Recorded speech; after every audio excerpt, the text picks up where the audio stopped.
پہلے پہل یہ خبر چینی حکمران پارٹی کے ترجمان اخبار سے سامنے آئی. آپ کے پاس کیا معلومات ہیں اس حوالے سے؟ میرے خیال میں thank you for getting me on your show. کافی ساری پیش رفت تو ہو چکی ہے. J-35 طیارے ہیں جو کہ 6 جنریشن 5.5 جنریشن فائٹر بامبرز ہیں اور انڈیا کے پاس اس کا بالکل کوئی توڑ نہیں ہے. کچھ خبریں ہیں کہ ہمارے پائلٹس گئے ہوئے ہیں ٹریننگ کے لیے. اب میں ریٹائر ہوا تھا 2005-6 میں، تو مصدقہ اطلاعات تو میرے پاس نہیں ہیں، مگر سننے میں آیا کہ ہمارے پائلٹس گئے ہوئے ہیں، ہمارے چیف بھی جا رہے ہیں اور ساری اسیسمنٹ کریں گے. اور پاک فضائیہ جو کہ آلریڈی بہت مضبوط ہے، اس میں اور زیادہ طاقت آ جائے گی. تو جو انڈین ایئر فورس اور انڈین سیکیورٹی گروز کی پریشانی ہے وہ سمجھ میں آتی ہے، کیونکہ سوئفٹ ریٹارٹ میں جو 2019 میں ہوئی تھی، انہوں نے دیکھ لیا کہ پاک فضائیہ ہمہ ہر وقت تیار رہتی ہے اور اس وقت بھی تیار تھی، اور ہم نے آن آور اون ٹرمز ان کے اٹیک کا جواب دیا تھا. اور جو یاد رکھنے کی چیز، اور آپ کے ناظرین کو میں بتانا چاہتا ہوں، اس وقت جو چیف تھے مجاہد انور تھے، انتہائی قابلیت کے ساتھ انہوں نے ان کے اٹیک کا اتنا جواب دیا جتنا ضرورت تھی. اور انگریزی میں کہتے ہیں گریجویٹڈ، پروپورشنیٹ اینڈ کیلیبریٹڈ. اس سے زیادہ کرتے تو شاید ان پہ پریشر پڑتا کہ اٹیک وہ بھی کریں ہمارے اوپر ایریل، لیکن اس کی ریپریزل یا ریاکشن اتنی سخت ہونی تھی کہ وی کوڈ گو نیوکلیئر، مطلب اللہ نہ کرے کہ پوری جنگ ہو سکتی تھی. تو پاک فضائیہ اس وقت بھی تیار تھی، آج بھی تیار ہے، اور جو ان کے پریشانی ہے وہ سمجھ آتی ہے، بیکاز ان کے پاس رافیل ہے، سوخوئی 30 ہے اور MiG 29 ہے.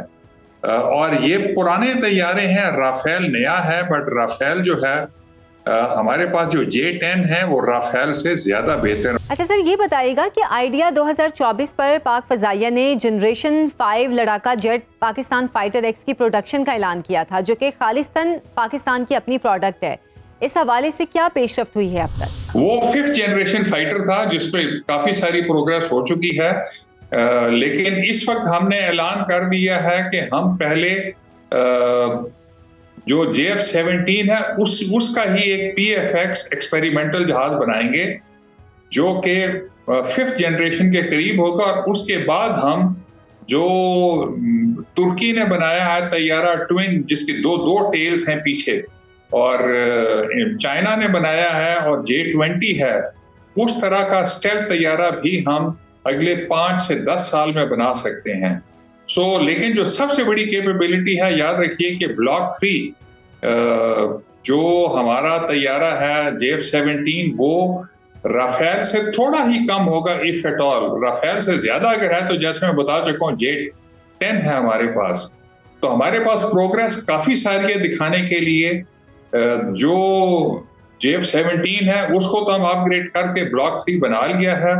نیکسٹ فیز میں اس کا PFX بنے گا، جو کہ اگلے 2 3 4 سال میں ہو سکتا ہے، اور اگلے 10 سال میں، کیونکہ یہ کمپلیکس چیزیں، بہت پیچیدہ ٹیکنالوجی ہے. جو 6 جنریشن جہاز ہے، 5th جنریشن جہاز ہیں.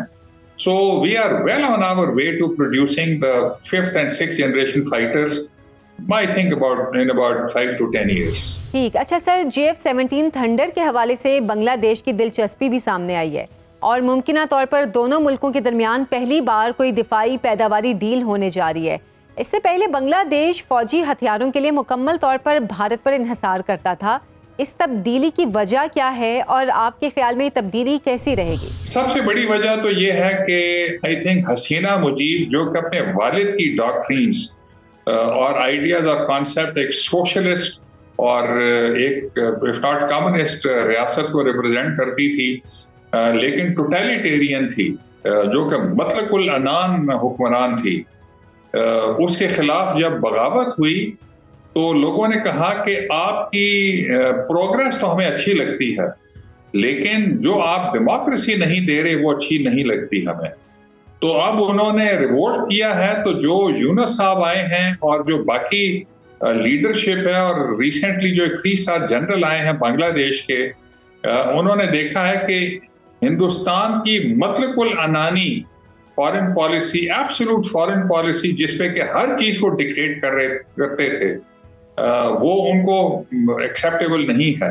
تو انہوں نے ہماری آرمی کے ساتھ، ہماری نیوی کے ساتھ اور ہماری ایئر فورس کے ساتھ انہوں نے تعلقات بڑھا رہے ہیں اب. اور شدید یہ ہے، خبر یہ ہے کہ انہوں نے JF-17 میں دلچسپی سے زیادہ انٹینٹ ظاہر کیا ہے کہ وہ چاہتے ہیں. اور JF-17 یاد رکھیے، اسپیشلی بلاک 3، انگریزی میں کہتے ہیں it provides more bigger bang than the buck that you pay for, کہ جتنی قیمت آپ دیتے ہیں اس سے بڑا زیادہ ایفیکٹ یہ کریٹ کرتا ہے.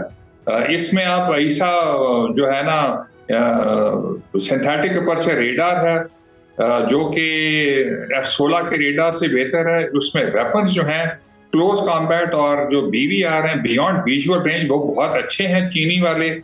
اینڈ اس میں ایئر ٹو سی پروون ہے، ایئر ٹو سرفیس پروون ہے، ایئر ٹو گراؤنڈ پروون ہے اور ایئر ٹو ایئر پروون ہے. کامبیٹ میں جا چکا ہے. یاد رکھیے کہ جب ہم اس کو کمپیئر کرتے ہیں LCA یا لائٹ کامبیٹ ایئر کرافٹ، یا جس کو انڈین تیجا کہتے ہیں، جو کہ کوئی 15 سال پہلے شروع ہوا تھا ہندوستان میں، وہ ابھی تک اسکواڈرن کے اندر میچیور نہیں ہو سکا. اور JF-17 ہماری 5 6 7 فائٹر اسکواڈرنز کے اندر ہے.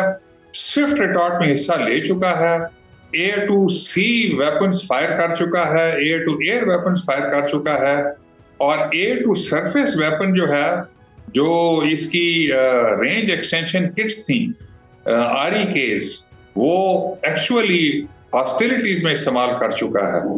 تو آئی تھنک یہ ایک پروون پلیٹ فارم ہے which is cheap for its the effect that it creates, bigger bang for the buck. اور بنگلہ دیش انڈیا کے تسلط سے آزاد ہونا چاہتا ہے.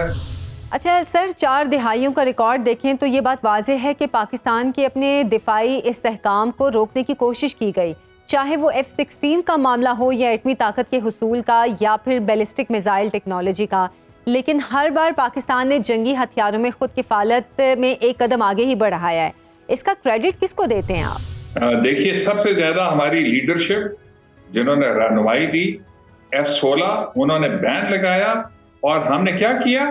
ہم نے JF-17 بنا لیے، ہم نے F-16 کو مینٹین کیا، اور ہم نے نئے نئے ویپن، فار ایگزامپل جو ویپن استعمال ہوئے، یہ جو رینج ایکسٹینشن کٹس والے تھے REKs، JF-17 کے اوپر وہ ہوئے، وہ ویپن ایئر ویپن کمپلیکس واہ کے بنے ہوئے تھے، اور ان کو اب ہم نے اور بہتر کر لیا ہے.